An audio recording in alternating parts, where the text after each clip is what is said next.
कहाँ है महाभारत काल का लाक्षागृह, जहाँ दुर्योधन शकुनी ने रची थी पांडवों को मारने की साजिश। महाभारत में कई घटनाएं, संबंध और ज्ञान विज्ञान के रहस्य छिपे हुए हैं। महाभारत का हर पात्र जीवित है, चाहे वह कौरव, पांडव, कर्ण और कृष्ण हो या धृतधुम्न, शल्य, शिखंडी और कृपाचार्य हो। महाभारत सिर्फ योद्धाओं की गाथाओं तक सीमित नहीं है। महाभारत से जुड़े श्राप, वचन और आशीर्वाद में भी रहस्य छिपे हुए हैं। दरअसल महाभारत की कहानी युद्ध के बाद समाप्त नहीं होती है। असल में महाभारत की कहानी तो युद्ध के बाद शुरू होती है, जो आज भी जारी है। माना जाता है कि वर्तमान युग महाभारत की ही देन है। आज हम आपको महाभारत से जुड़ी एक ऐसी कहानी के बारे में बताएंगे जिसमें शकुनी कुंती सहित पांडवों को मारने की साजिश रचता है। शकुनी की नीति के तहत दुर्योधन ने पांडवों को रुकने के लिए एक ऐसा महल बनवाया था जो लाख से बना था, जिसे बाद में लाक्षागृह कहा गया। यह लाख तेजी से आग पकड़ता है। दुर्योधन ने पांडवों को मारने की साजिश रची थी। इस महल में रात में चुपचाप से आग लगा दी गई थी ताकि सोते हुए पांडवों की इस महल में ही जलकर मृत्यु हो जाए। लेकिन पांडवों के जासूसों ने उन्हें इस योजना की सूचना दे दी। इसमें सबसे अहम भूमिका थी विदुर की।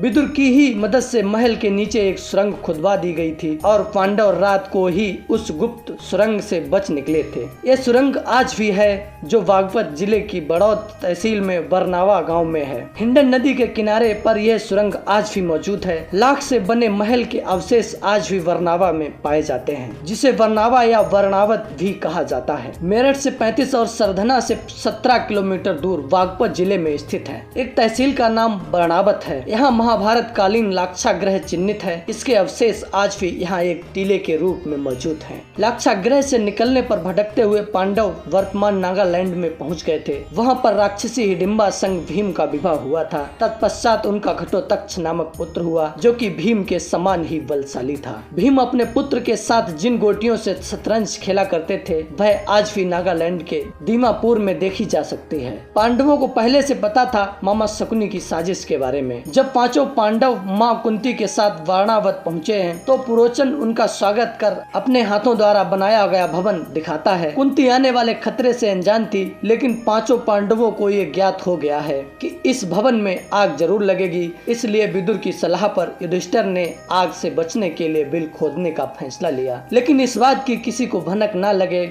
इसलिए उन्होंने एक अनुभवी सुरंग खोदने वाले की खोज करने को कहा। तभी वहां वारणावत के मंत्री युधिष्ठिर के दर्शन करने आते हैं। साथ ही एक खनिक भी आया, जिसे देखकर युधिष्ठिर समझ गए कि यह खनिक काका विदुर द्वारा ही भेजा गया है। उस खनिक ने अपना काम करना शुरू कर दिया और सुरंग खोदने लगा। पांडव वारणावत का भ्रमण करने का बहाना कर सुरंग का परीक्षण करते हैं। यहाँ हस्तिनापुर में दुर्योधन और शकुनी बहुत खुश हैं और इंतजार कर रहे हैं कि पांचों पांडव और कुंती के जलकर मर जाने की खबर आएगी। वहीं विदुर को भी खबर मिलती है कि अमावस की रात को पुरोचन लाक्षागृह में आग लगाएगा। विदुर ये समाचार युधिष्ठिर तक पहुंचा देते हैं और आदेश देते ही युधिष्ठिर अपने भाइयों और मां कुंती के साथ अमावस की रात से पहले की रात उस खनिक ने अपना काम पूरा कर दिया और सुरंग का द्वार युधिष्ठिर के कक्ष में खोल दिया। पांडवों का लाक्षागृह से पलायन। अमावस की रात को पुराचन सैनिक के साथ लाक्षागृह में आग लगाने निकल पड़े और वन के वासियों को लाक्षागृह के आखिर दर्शन करने की सलाह देता है। जिन्होंने उस भवन के निर्माण में पुरोचन की मदद की थी, वो भी एक औरत और उसके 5 पुत्र हैं, जो मदिरा के नशे में हैं।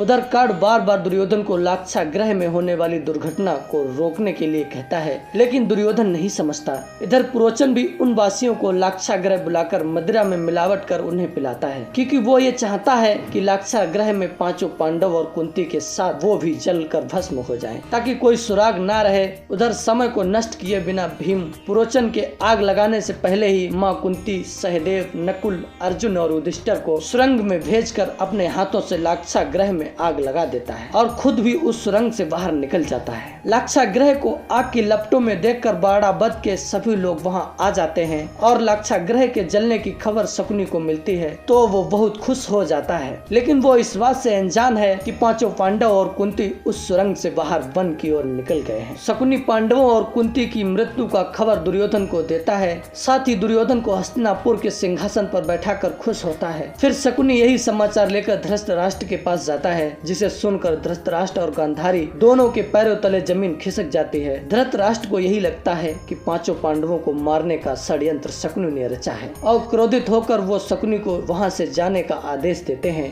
धृतराष्ट्र और गांधारी दोनों पांचों पांडवों और कुंती की मृत्यु पर शोक जताते हैं और यह समाचार भीष्म को देते हैं, जिसे सुनकर वो शोक में डूब जाते हैं। दोस्तों, आप सभी को क्या कहना है मुझे कमेंट बॉक्स में जरूर बताएं और श्री कृष्ण को मानने वाले भक्तों से मेरा निवेदन है कि मेरे चैनल को सब्सक्राइब जरूर करें। जय श्री कृष्ण।